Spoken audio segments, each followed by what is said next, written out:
성령이 충만한 사람이라는 제목을 가지고 말씀을 나누겠습니다. 사도행전 6장 5절로 6절까지 우리 두 절의 말씀을 함께 합독하겠습니다. 5절부터 같이 읽겠습니다. 시작. 온 무리가 이 말을 기뻐하여 믿음과 스데반과 또 빌립과 브로고로와 니가노르와 디몬과 바메나와 유대교에 입교했던 안디옥 사람 니골라를 택하여 사도들 앞에 세우니 사도들이 기도하고 그들에게 안수하니라. 아멘. 아멘. 믿음과 성령이 충만한 사람 스데반, 이 구절을 가지고 우리가 말씀을 나누겠습니다. 오늘의 주인공은 스데반 집사님이에요. 너무나도 우리가 존경하고 너무도 우리가 닮고 싶은 분이시죠. 초대교회 7 집사 중에 한 분이었던 이 스데반 집사님이 오늘의 말씀의 주인공입니다. 보통 우리가 스데반 집사님하고 이분을 소개할 때 어떻게 하냐 그러면 단 한 번 설교하고 순교하신 분, 단 한 번 쓰임받고 순교하신 분, 이렇게 우리가 많이 소개를 해요. 교회가 많아지고 성도가 많아지고 그러다 보니까 사역자도 많아지죠. 얼마나 사역자가 이 땅에 많은지 모릅니다. 한 해에 신학생이 졸업하고 배출되는 수가 몇천 명이 된다고 하죠. 많습니다. 얼마나 우리가 평안한 시대에 살고 있습니까? 그러다 보니까 서로가 어느 순간인가 자기의 공로가 얼마나 많은지를 비교하게 되고 자기 사역이 얼마나 크고 많은지를 비교하게 되는 이러한 시대가 온 게 아닌가라는 생각이 좀 들어요. 그래서 큰 사역, 큰 직분을 맡으신 분들, 큰 교회 다니시는 분들이 비교적으로 비교당하는 그런 세상이 아닌가. 작은 교회, 작은 직분, 작은 사역, 이렇게 수고하시는 분들은 상대적으로 나는 뭐하고 있나라는 그러한 생각을 갖고 있지는 않나, 그렇게 비교하고 살고 있진 않나, 이런 생각이 들 때가 많아요. 그렇다 그러면 스데반 집사님 보세요. 한 번밖에 쓰임받지 못하고 순교하셨다. 그러니까 그 인생은 그러면 얼마나 초라하겠습니까? 얼마나 처량하겠습니까? 그럼에도 불구하고 우리 그렇게 생각하지 않잖아요. 그게 아니라는 건 알잖아요. 아는데도 불구하고 비교하는 인생이라면 얼마나 그 인생이야말로 처량한 인생입니까? 그런 인생을 살지 않기를 축복합니다. 그런 인생을 살지 않기를 진심으로 축복합니다. 성경에 보면요, 하나님의 사람들의 인생을 기록할 때, 표현할 때 단 한 문장으로 아주 짧게 기록하고 있는 경우들이 많이 있습니다. 특별히 제가 좋아하는 기록들을 보면 에노스, 이분을 기록할 때 비로소 여호와 이름을 불렀더라. 에녹, 하나님과 동행하였더라. 신약시대의 아르마대 요셉, 하나님의 나라를 기다리던 자라. 이런 표현들을 쓰고 있거든요. 얼마나 그 한 문장 안에 많은 의미가 담겨져 있고 그 영광의 의미가 담겨져 있습니까? 이렇게 짧은 한 문장에도 이분들의 인생을 충분히 담을 수 있었던 이유는 그분들이 이 한 문장에 표현된 그 인생대로 충분히 살았기 때문입니다. 충분히 그렇게 살았기 때문에 한 문장으로도 그렇게 충분히 소개할 수가 있는 겁니다. 어떤 공로를 기록하고자 했던 것이 아니라 그냥 그분의 인생을 기록하고자 했기 때문에 한 문장으로도 표현이 가능한 거예요. 반면에 아브라함, 요셉, 다윗, 그리고 바울처럼 많은 분량의 성경을 활용하여서 기록된 분들도 계시죠. 그런 분들의 삶을 봐도 공로를 기록하기 위한 게 목적이 아니라 그 삶 그대로를 기록했다고 우리는 느낄 수가 있어요. 왜냐하면 공로를 기록하는 것이 목적이었다면 이 성경책에는요, 그분들의 잘한 것, 그분들의 공로를 세운 것만 기록했을 거예요. 그런데 성경을 보면 그렇지 않거든요. 그분들의 실수와 실패와 좌절과 그들의 연약함들이 모두 기록되어 있어요. 그러고 보면 결코 공로를 위해서 기록한 것이 아니라는 것을 알 수 있죠. 그냥 그 삶을 기록한 거예요. 심지어는요, 우리 예수님조차도 그렇게 기록되어 있습니다. 예수님의 연약한 모습조차 기록되어 있습니다. 겟세마네 동산에서 기도하실 때 이 잔을 내게서 지나가게 하옵소서라고 기도하는 그 장면 보세요. 더 연약한 장면이 기록되어 있죠. 가장 연약한 장면입니다. 바로 십자가에서 죽으시는 장면입니다. 하나님, 구세주, 창조주, 그분이 이 땅에 오셔서 십자가에 못 박혀 죽으시는 그 장면은 신으로서 가장 비참하고 신으로서 가장 연약한 장면이 아니겠습니까? 그렇죠?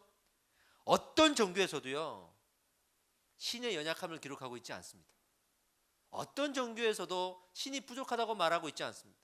그런데 우리 하나님은 인간의 몸으로 이 땅에 오셔서 채찍질을 당하시고 피를 흘리시고 뺨을 맞으시고 침뱉음을 당하시고 십자가에서 조롱을 당하시고 그리고 고난받고 죽으셨어요.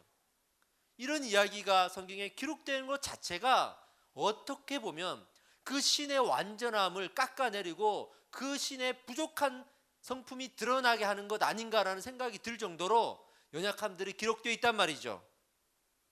그런데 그렇지 않다는 것 우리가 알고 있죠. 왜냐하면 그 연약함을 덮으시는 하나님의 사랑이 더 크기 때문에 그래요. 그 연약함을 덮으시고 우리를 붙들고 인도해 가시는 하나님의 사랑을 하나님께서는 우리에게 베풀고 있기 때문에 그렇게 기록할 수가 있는 거예요. 예수님의 연약함과 죽음조차도 그 예수님의 부족함이 아니라 그 예수님의 완전한 사랑으로 그렇게 하면서까지 우리를 덮으시고 그렇게 하면서까지 우리를 품으시는 하나님의 사랑을 말하기 때문에 기록할 수 있는 겁니다.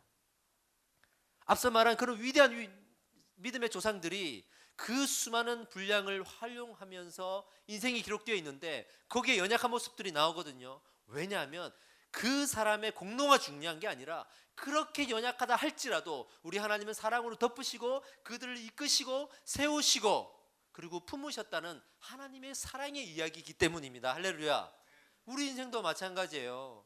우리가 그렇게 완전합니까? 늘 부족하고 연약하죠. 그래도 우리 하나님은 끊임없이 말씀을 통해서 말씀하시기를 나는 너를 포기하지 않는다. 세상 어떤 권세도 우리와 사이를 끊을 수 없다라고 말하고 있지 않습니까? 하나님의 사랑이 그만큼 크다는 것을 얘기해 주고 있는 거죠. 여기서 중요한 사실은요, 중요한 교훈은 그 인생을 기록할 때에 하나님 무엇을 보셨냐 하면 공로가 아니라 그랬죠. 뭘 봤다 그랬죠? 그의 인생, 그의 그냥 삶 자체를 보셨다 그랬죠. 그렇게 하나님과 우리가 어떻게 살아갔느냐, 하나님과 우리가 어떻게 동행하였느냐를 기록한 거예요. 우리가 실수해도 동행하신 하나님이 붙드시고 우리가 실패해도 우리를 사랑하시는 하나님이, 우리와 살고 있는 하나님이 우리를 붙드시고 이렇게 세워주시고 그 내용들이 기록되어 있는 거예요. 그러니 주인공은 우리가 아니라 우리를 이끄시는 하나님이신 거죠. 할렐루야. 성경에 나오는 이 믿음의 조상들이 부족할 수 있었던 것도 하나님의 덮으심이 있었기 때문이에요. 성경을 읽으면서 분명 그 사람의 이야기를 읽지만 그 사람을 이끄시는 하나님을 보게 되죠. 이것은 하나님의 위대한 사랑인 줄 믿습니다. 그게 중요한 거예요. 우리가 하나님과 어떻게 동행하고 있느냐, 어떻게 살고 있느냐, 그게 중요한 거예요. 누가 이렇게 했더라, 무슨 공로를 세웠더라, 무슨 축복을 받았더라, 하더라, 이런 게 중요한 게 아니라 어떻게 살았더라, 이게 중요한 겁니다. 어떻게 살았더라, 그걸 성경은 기록하고 있어요. 제가 TV를 이렇게 봤는데 EBS에서 다큐 프라임이라는 그 프로를 봤어요. 오래전에 나왔던 건데 제가 이제 봤습니다. 그 중에 인간의 두 얼굴이라는 프로가 있어요. 그걸 봤는데 너무 재밌는 게 이건 실험을 하는 거더라고요. 20대의 남녀를, 서로 모르는 남녀를 불러서 실험을 해요. 어떤 실험이냐면 한 사람씩 어두운 방으로 들여보냅니다. 보내면 거기에는요, 들어온 사람이 여자면 남자의 얼굴이 그려져 있습니다. 5명의 남자의 얼굴 크게. 들어온 사람이 남자면 여성의 얼굴이 5명 그려져 있습니다. 그리고 나서는 들어온 사람에게 가장 호감된 인물을 골라라 그래요. 가장 마음에 드는 사람을 골라라 그래요. 아, 나를 소개시켜 줄 건가, 이런 기대감도 있겠죠. 그리고 첫 번째 들어온 자매가 이렇게 5명을 보다가 유독 한 사람에게 눈길을 주고요, 가까이 가서는 그 한 사람을 유심히 바라봅니다. 그리고 제작진에게 말하기를 나는 이 사람의 마음에 호감이 갑니다. 들어올 때부터 이 사람이 마음에 들었습니다. 그러니까 제작진이 하는 말이 그 큰 그림을 뒤집어 보세요 그래요. 뒤집으니까 그 그림 뒤에는 자기 얼굴이 그려져 있는 거예요. 자기 얼굴이. 무슨 말이냐면 그 앞에 그려져 있던 남자의 형상은 사실은 가상의 인물인데 본인의 얼굴에서 눈, 코, 입을 떼서 얼굴을 떼서 그냥 남자의 얼굴에다 갖다 붙인 거예요. 합성한 거예요. 그러니까 본인 얼굴이에요. 본인이 본인 얼굴을 고른 거예요. 그 다음에 남자가 들어왔습니다. 가장 마음에 드는 여성을 고르라고 해서 골랐습니다. 호감이 갑니다. 뒤집어 보세요. 뒤집었더니 자기 얼굴이에요. 자기 얼굴을 여자 얼굴에 합성한 거예요. 그 다음에 또 하나 여자가 들어옵니다. 또 골랐습니다. 자기 얼굴이에요. 다 자기 얼굴을 골라요. 이 무슨 실험이냐 그러면 사람은 자기와 닮은 사람을 좋아하게 돼 있다는 거예요. 그만큼 사람은 자기 중심적이라는 거예요. 그래서 부부가 닮는다 그러잖아요. 보면 닮았어요. 왜 그러냐면 닮았기 때문에 좋아한 거예요.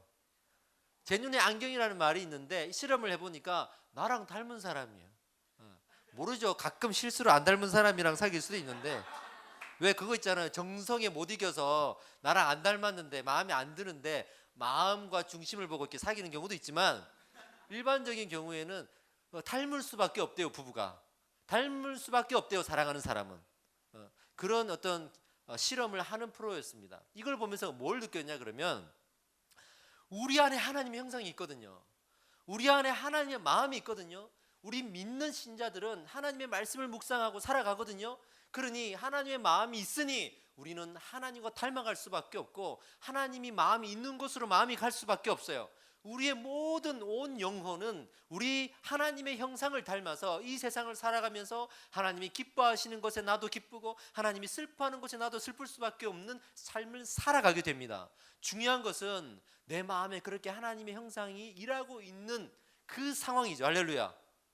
우리는 하나님을 믿고 하나님을 찬양하고 살아가다 보면 하나님과의 같은 마음을 가질 수밖에 없어요. 우리가 세상을 살아가면서 들어야 될 말, 우리가 이 생명책에 우리 삶이 기록될 때 어떻게 기록돼야 되는 줄 아세요? 그냥 다 필요 없어요. 신실한 그리스도인으로 살았더라 이렇게만 기록되면 됩니다. 할렐루야. 뭐 다른 표현이 있겠습니까? 하나님의 형상이 우리 안에 있으니 그저 하나님의 삶을 살아가다가 하나님의 기뻐하시는 대로 살아가다가 그리고 돌아보고 내 삶이 어떻게 기록되어 있나 보면 신실한 그리스도인으로 살았더라. 뭘 했더라, 뭘 받았더라가 아니라 그렇게 살았더라라고 기록될 것입니다. 그게 우리에게는 축복인 줄 믿습니다. 오늘 스데반 집사님은 어떻게 기록되어 있죠? 성령에 충만한 사람이었더라 이렇게 기록되고 있습니다. 그분의 인생은 이렇게 기록되고 있습니다. 우리 모두 생명책에 이런 기록을 남길 수 있는 인생을 살아갑시다. 할렐루야. 오늘 스데반 집사님의 이 단 한 번의 설교를 가지고 우리가 묵상해 보면 그가 그 설교의 삶을 살았구나, 설교대로 살았구나, 그 말씀대로 살았구나라는 것을 묵상해 볼 수 있어요. 그래서 그분의 삶에 집중할 수 있습니다. 사실은요, 스데반 그러면 뭐가 생각이 나죠? 딱 생각나는 거 순교잖아요. 순교자잖아요. 그래서 묵상할 때 스데반 집사님 순교하셨구나, 순교해야겠구나 이런 거 묵상하잖아요. 근데 그건 맞는데, 순교라는 건 팩트이기 때문에 맞는데 사실은 그 순교보다 더 중요하게 생각해야 될, 묵상해야 될 것이 있어요. 근데 너무 이 순교라는 결과적 행위에 집중하다 보니까 다른 걸 놓치더라고요. 뭘 더 묵상해야 되냐면 그렇게 순교, 그렇게 죽으면서까지 이분이 하고 싶었던 말이 무엇인가? 그렇게 순교하면서까지 그 입에서 선포했던 설교의 내용은 무엇인가? 도대체 그 내용이 무엇이길래 이분이 설교를 하면서까지, 죽으면서까지 그렇게 설교할 수가 있었는가가 중요하겠죠. 그게 중요한 거예요. 그러니까 나는 순교해야지.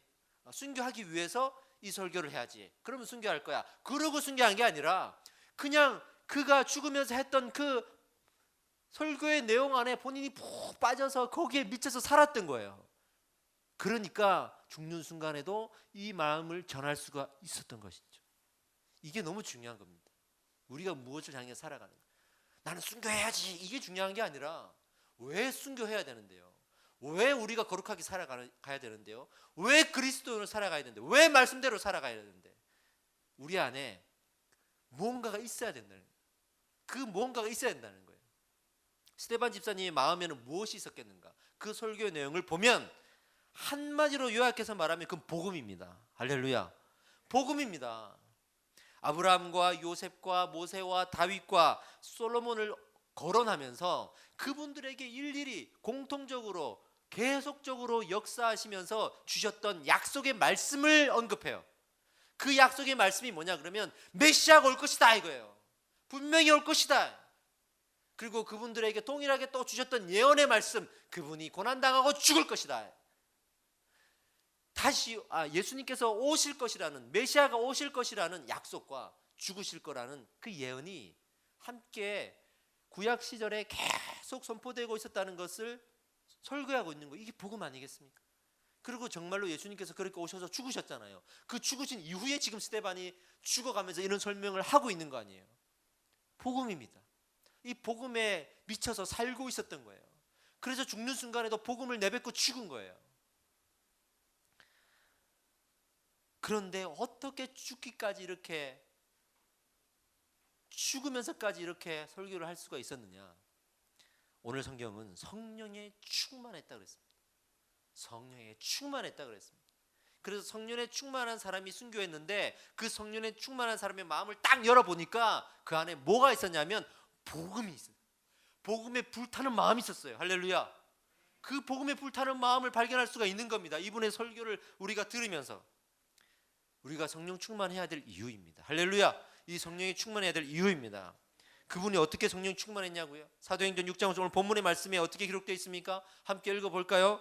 온 무리가 이 말을 기뻐하여 믿음과 성령이 충만한 사람 스데반과 있죠. 믿음과 성령이 충만한 사람이라고 누가 이렇게 말하고 있습니까? 성령이 말하고 있습니다. 6장 10절에도 이렇게 말하고 있습니다. 스데반이 지혜와 성령으로 말함을 그들이 능히 당하지 못하여, 본인의 말이 아니라 성령으로 지혜로 말하고 있다고 말하고 있죠. 7장 55절에도 이렇게 기록되고 있습니다. 스데반이 충만하여 하늘을 우러러 주목하여 하나님의 영광과 예수께서 하나님 우편에 서신 것을 봤다 그랬습니다. 성령에 충만한 자가 누릴 수 있는 특권이요 축복입니다. 스데반은 이 하나님의 충만한 성령의 은혜를 누렸습니다. 그리고 성령 충만한 자의 마음을 열어보니 복음이었다는 것이죠. 복음이었다는 것이죠. 성령 충만한 사람이 되고 싶습니까? 할렐루야. 성령 충만한 사람이 되고 싶습니까? 그렇다면 이 가슴에 복음을 불태우십시오. 내 가슴이 복음으로 불타야만 성령에 충만할 수가 있습니다. 내 가슴에 성령이, 내 가슴에 복음이 불타고 있어야 내가 그렇게 살아갈 수가 있습니다. 우리의 고집과 아집이 얼마나 심한지 우리 스스로 알고 있잖아요. 그래서 복음으로 내 마음이 미치고 불타지 않으면 그렇게 살아갈 수가 없습니다. 내가 성령에 충만한 사람인지 궁금하십니까? 그러면 내가 무엇을 했는지, 무슨 공로를 세웠는지, 어떤 헌신을 했는지 하나님 앞에서 계산하고 내밀지 마시고, 내가 어떤 은사를 받았는지, 어떤 직분을 받았는지 이런 걸로 대신하려고 하지 마시고 내 마음에 복음으로 불타고 있는지를 물으십시오. 지금 내 마음에 불타고 있지 않다면 나는 성령 충만하지 않는 것입니다. 내 마음에 복음으로 불타고 있으면 내 마음에 성령이 충만한 것입니다. 이 질문을 우리가 매주 던지고 살아가야 됩니다. 이 마음으로 우리가 살지 않으면 결코 이 세상에서 말씀으로 살아갈 수가 없습니다. 복음의 능력이 얼마나 큰지 아십니까? 복음은요, 단 한 번도 지금까지 변한 적이 없습니다. 복음은 한 번도 실패한 적이 없습니다. 복음은 우리를 한 번도 거절한 적이 없습니다. 복음의 능력은 그 복음의 불탄 자가 알 수 있습니다. 얼마나 위대한지 알 수 있습니다. 내가 죽어도 좋아라는 그 믿음이 생기도록 우리의 마음에 확신을 주는 능력입니다. 이것은 복음의 능력이지 우리의 결단이 아닙니다. 복음의 능력이 우리로 결단하게 만드는 것이지 우리의 결단이 복음의 능력을 붙들게 하는 게 아니라고요. 우리는 복음의 능력을 우리 마음에 불태울 수 있도록 기도해야 됩니다. 사모해야 됩니다. 여러분, 먹는 꿀 있죠? 이 꿀이 썩지 않는 거 아세요? 옛날에 피라미드에서 꿀이 발견되었는데 썩지 않았대요. 왜 이 꿀이 천연 꿀이 썩지 않느냐면 두 가지의 현상 때문인데, 하나는 당도가 너무 높기 때문이에요. 당도가 너무 높아서 수분을 다 흡수해버리기 때문에 이 꿀은요, 천연 꿀은 수분이 거의 없습니다. 그래서 박테리아가 살아갈 수가 없어요. 산다 해도 금방 죽어버려요. 또 하나의 이유는 항균 성분이 그 안에 있기 때문인데, 메틸글리옥살이라는 이 성분이 그 안에서 항균 작용을 해서 박테리아가 살 수가 없어요. 그래서 예전에는 항생제가 개발되기 전에는 꿀을 항생제로 사용했다고 합니다. 그만큼 꿀은 썩지 않아요. 인간 세상에, 우리가 살고 있는 이 세상에 하나님이 창조하신 이 많은 물질들 가운데 그냥 그 꿀 하나도 그렇게 썩지 않을 수가 있는데, 우리가 그 하나님의 능력 앞에 복음이 변질되고 하나님의 그 영원하신 능력을 의심한다 그러면 우리는 눈에 보이는 것조차 믿지 않는 사람이 되는 거예요. 복음에 정말 불탄 사람은 하나님을 그만큼 신뢰하기 때문에 불탈 수 있습니다. 하나님의 복음은 결코 변질되지 않을 것입니다. 할렐루야. 복음이 변하지 않습니다. 복음의 주인이 하나님이시기 때문에 그렇습니다. 이 복음의 주인은 영원한 사랑을 가진 하나님이십니다. 신약시대 이후로 복음의 역사 중에 가장 전환점이 되었던 사건은 두말할 것 없이 예수님께서 부활하신 장면이에요. 부활하신 거죠. 부활하시고 사람들이 이제 뭔가가 일어났다, 예수님께서 왜 죽으셨는지 궁금했는데 부활하시고 승천하시는 모습을 보면서 이제는 시작이구나, 진짜구나라는 걸 알게 되었어요. 사람이 변하기 시작합니다. 마가의 다락방에서 이 성령의 임재를 받고 제자들이 변하기 시작합니다. 목숨 걸고 복음을 증거하기 시작합니다. 그 정도 됐으면 이제 끝났다, 이제는 뭐 됐다, 이제는 성공한다, 이제는 막 형통의 대로가 열리겠구나, 어두운의 세력들아 와라, 로마 군사들아 와라, 우리는 이제 승리했다, 그러고 나가면 다 끝난 줄 알았는데 그랬나요? 얼마나 많은 고난과 핍박이 그 뒤를 따랐습니까? 얼마나 많은 죽음과 순교가 따랐습니까? 그때 스데반의 죽음이 찾아온 것입니다. 스데반이 죽을 때 돌로 쳐 죽였는데, 그때 사람들이 돌로 쳐 죽이려고 돌을 든 사람들이 겉옷을 벗고 누구의 발 앞에 옷을 놨다 그랬죠? 사울의 발 앞에. 그때 사울이 있었습니다. 그 옷을 놓는 행위는 어떤 의미냐면, 보세요, 나는 거룩한 행위를 지금 할 겁니다. 나는 저 사람을 돌로 쳐 죽일 겁니다. 나는 이 사람을 심판할 겁니다. 얼마나 거룩한 행위입니까? 그러니 내 행동을 잘 보십시오. 나의 이 의로운 행동을 보십시오. 그러면서 겉옷을 벗어서 사울의 발밑에 둔 거예요. 그 발밑에 쌓여진 옷들을 보면서 많은 사람들이 어떻게 생각했겠습니까?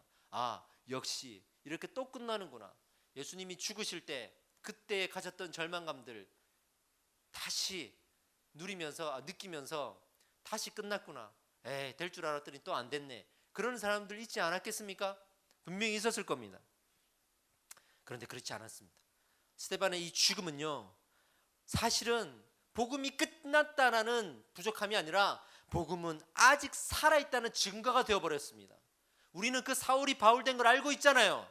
성경을 읽었으니 알고 있잖아요. 그 현장에 있는 사람들은 몰랐겠죠. 그럼에도 불구하고 복음에 불탄 사람들은 그 현장을 보고 아직 사울이 바울이 되지 않았음에도 불구하고 그 믿음 속에 이것은 오히려 복음의 능력이라고 믿었다는 겁니다.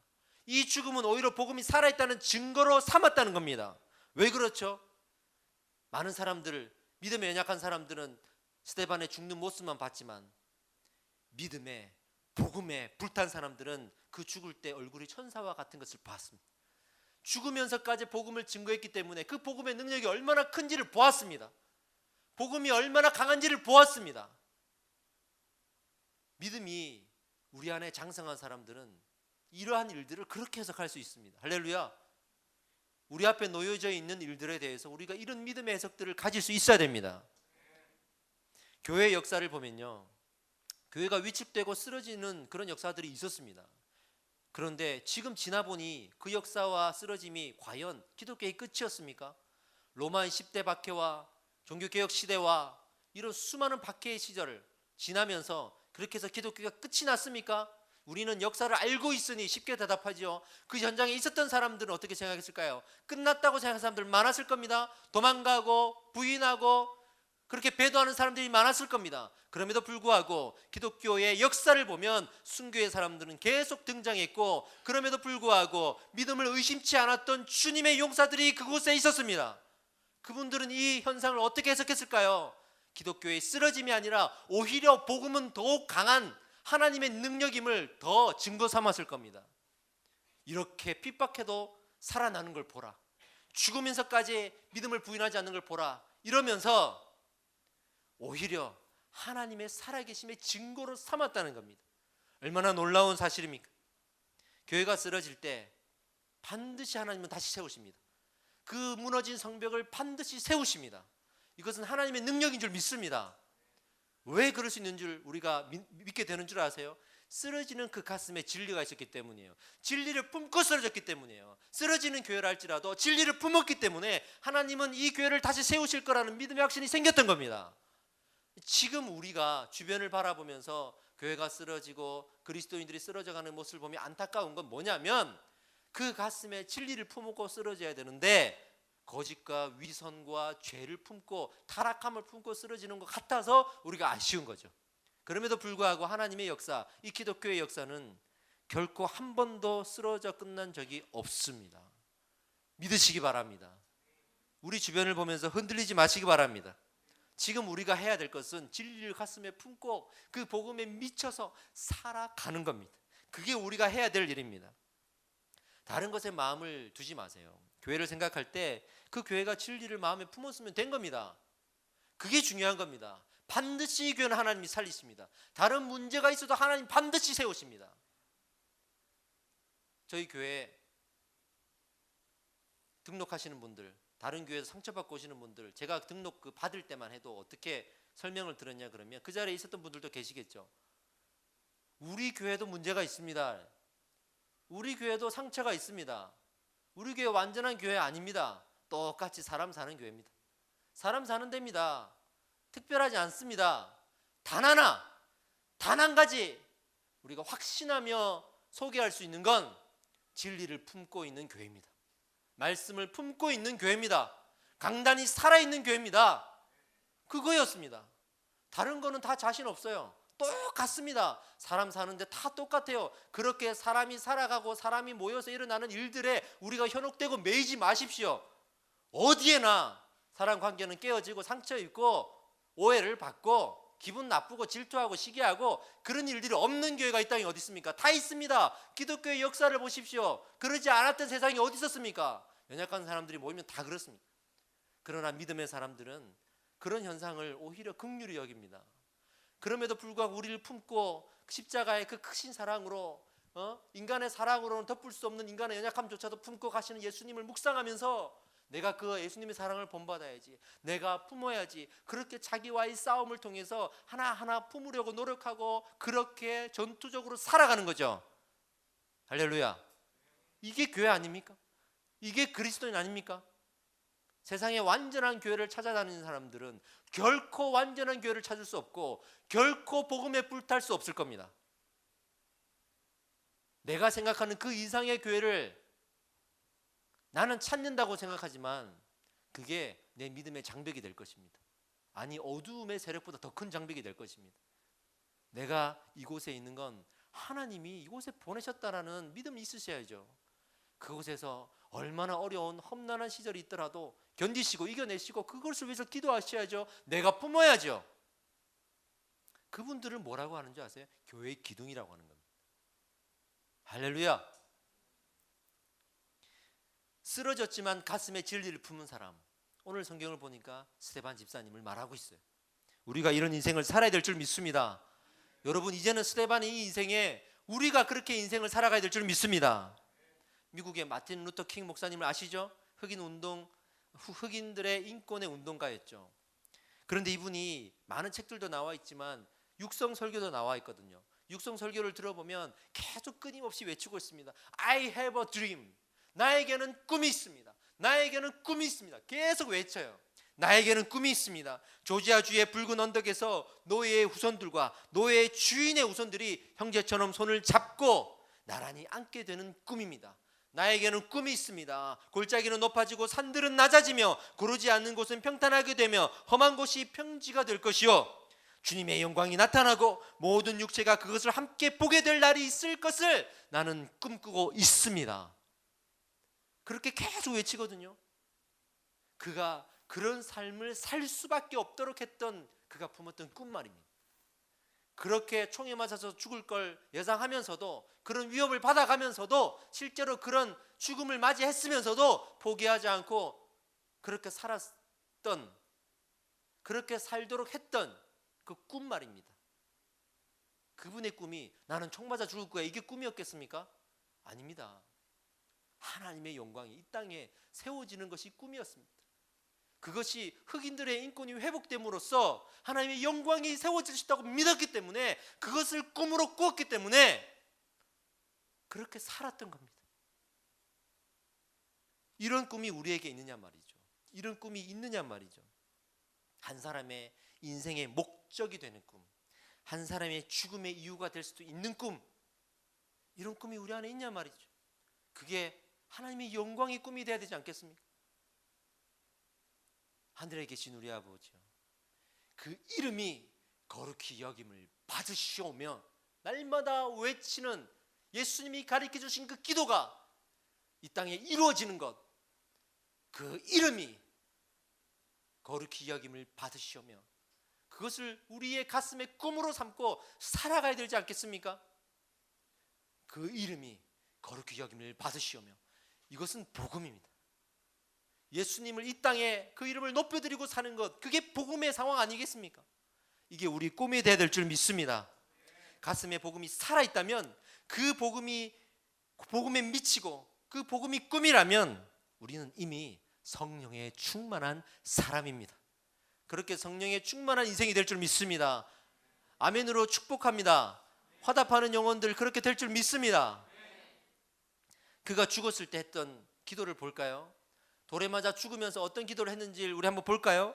사도행전 7장 59절에 그들이 돌로 스데반을 치니 스데반이 부르짖어 이르되 주 예수여 내 영혼을 받으시옵소서 하고, 60절에도 무릎을 꿇고 크게 불러 이르되 주여 이 죄를 그들에게 돌리지 마옵소서, 이 말을 하고 자니라 그랬습니다. 이 기도, 우리가 생각나는, 우리가 알고 있는 기도이지 않습니까? 어디에서 나왔던 기도입니까? 예수님께서 십자가에서 죽으시며 예수님이 십자가 도상에서 하셨던 기도 아니겠습니까? 무슨 말이에요? 죽으면서 마지막에 이 기도를 했다는 것은 무슨 말이에요? 그 기도를 가슴에 품었다는 겁니다.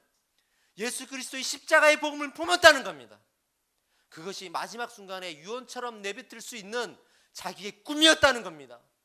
죽는 순간에는 진심이 나오거든요. 그 죽는 순간에, 돌에 맞는 순간에 자기가 그 제일 중요한 자기의 이 중심에 있는 말을 했을 거 아닙니까? 그게 예수님의 십자가의 기도였습니다. 그래서 우리가 이 십자가의 보혈의 은혜를 날마다 묵상하고 살아야 되는 것입니다. 할렐루야. 스데반처럼 살아갑시다. 성령이 충만하여 살아갑시다. 그렇게 복음에 미쳐서 살아갑시다. 무엇을 하려고 하기보다 그렇게 살아갑시다. 많은 인생을 살아가는 게 아니지 않습니까? 이 짧은 인생 살아갈 때 우리가 그런 인생을 살았노라라는 칭찬을 받기를 원합니다. 생명책에 그렇게 살았노라라고 기록되길 원합니다. 그렇게 살아가야죠. 그게 믿음이고 그게 신앙입니다. 믿음이라는 게 참 희한해서 말이죠. 그냥 믿습니다라고 고백하고 끝나는 게 아니더라고요. 음식을 먹고 소화되면 끝나듯이 믿습니다라고 고백하고 끝나는 게 아니에요. 그 믿음이 우리 안에 믿어지고 그 믿어진 믿음이 우리 안에서 역사하실 때 내 마음에는 그렇게 살아갈 수밖에 없는 하나님의 능력이 임합니다. 그런 내 양심과 내 마음의 감동을 통해, 깨달음을 통해, 말씀을 통해 나를 그렇게 이끌어 가십니다. 중요한 건 우리가 그 말씀에 순종하고 살아야 되겠죠. 그 요청에 순종하고 살아야 되겠죠. 말씀하신 대로 내가 움직여야겠죠. 주님 말씀하시면 내가 나아가리다. 그렇게 살아야겠죠. 할렐루야. 이런 인생을 축복합니다. 이런 인생을 살아가십시오. 우리 예배팀 나와주십시오. 말씀을 맺겠습니다. 엘리야 시대에 엘리야가 복음을 증거하면서 살다 보니 많은 능력이 있었죠. 기적 같은 일이 있었죠. 근데 그 시대에 아합이라는 왕의 부인이었던 이세벨, 이 여인이 얼마나 악독한 사람이었는지 모든 선지자들 다 죽이잖아요. 얼마나 많은 선지자들을 죽였습니까? 다 죽였어요. 심지어는 엘리야조차도 로뎀나무 아래 가가지고 하나님 다 죽었습니다. 나도 죽여주십시오라고 기도하잖아요. 근데 하나님이 그 엘리야에게 뭐라고 답을 하시는지 아세요? 기억나십니까? 아니야. 그렇지 않아. 이 세상에는 바알에게 무릎 꿇지 않은 7천의 용사가 있어. 그 7천의 용사가 준비되어 있다고 이렇게 말씀을 하셨습니다. 우리 눈앞에 보이는 현상들을 보면 때로는 외로울 때가 있어요. 아무도 이 세상을 위해 기도하지 않는 것 같고, 아무도 이 땅을 위해 기도하고 있지 않는 것 같아. 나만 기도하고 있는 것 같고, 기도해도 변하지 않는 상황을 보면서 정말 그리스도인들이 이걸 놓고 왜 기도하지 않을까 외로울 때가 있습니다. 직장에서 예수의 얘기도 꺼내지 못하는 상황을 보면서 하나님 너무 힘들어요, 지쳐요, 외로워요. 왜 믿는 사람이 저밖에 없는 거죠? 가정에서도 그토록 기도하고 권면해도 돌아서지 않는 남편과 아내와 가족들 보면서 너무 힘들고 지치고 외로워요. 건물의 옥상에 올라가서 그 높은 옥상에서 세상을 바라보면 많은 사람들과 많은 자동차와 많은 불빛들을 보게 되죠. 그걸 보면서 외로워요. 하나님과 상관없는 사람, 하나님과 상관없는 세상처럼 느껴질 때가 많고, 하나님 그리스도인 그 이름으로 살아가기가 너무 힘들어요 할 때가 있죠. 큰 사건과 재앙이 있을 때면 하나님 뭐 하시나 생각이 들고 그렇게 외로울 때가 있죠. 하나님이 동일하게 우리에게 말씀하십니다. 아니야, 지금 이 시대에도 세상에 그런 유혹에 타협하지 않은 수많은 주님의 용사가 준비되어 있어, 이렇게 말하는 겁니다. 단 한 번도 우리는 실패하지 않았습니다. 하나님은 단 한 번도 그 영광에 흠을 입어본 적이 없으십니다. 우리가 눈에 보이는 현실은 보이는 게 없고 실패하고 보여지지 않는 앞이 막막한 인생이라 할지라도 우리 하나님은요 이미 다 준비해 놓으셨습니다. 다 준비해 놓으셨습니다. 때가 되면 이 사람도 어디서 나왔나 싶을 정도로 나팔 불며 일어나는 주의 군사들을 준비해 놓으셨습니다. 걱정하지 않아도 됩니다. 우리가 걱정해야 될 게 뭔지 아세요? 하나님 다 어디 갔습니다 고 기도할 게 아니라 내가 그렇게 살고 있는가가 중요한 거예요.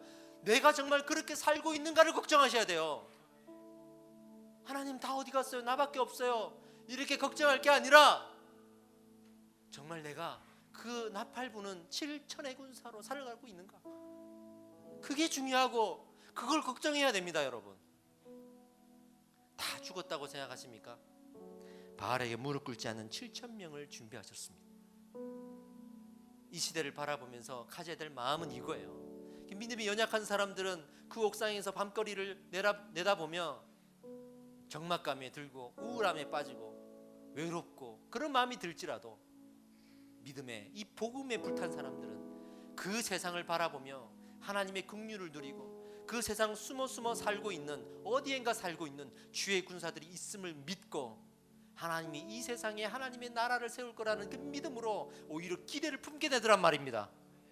스데반 집사님이 그 돌에 맞아 순교하실 때에 오히려 이것은 복음의 증거야 라고 증거 삼았던 믿음의 용사들, 마찬가지로 이 시대를 바라보면서 우리 믿음의 용사들이 그런 마음을 품어야 됩니다. 좌절할 이유 하나도 없습니다. 실패한 이유 하나도 없습니다.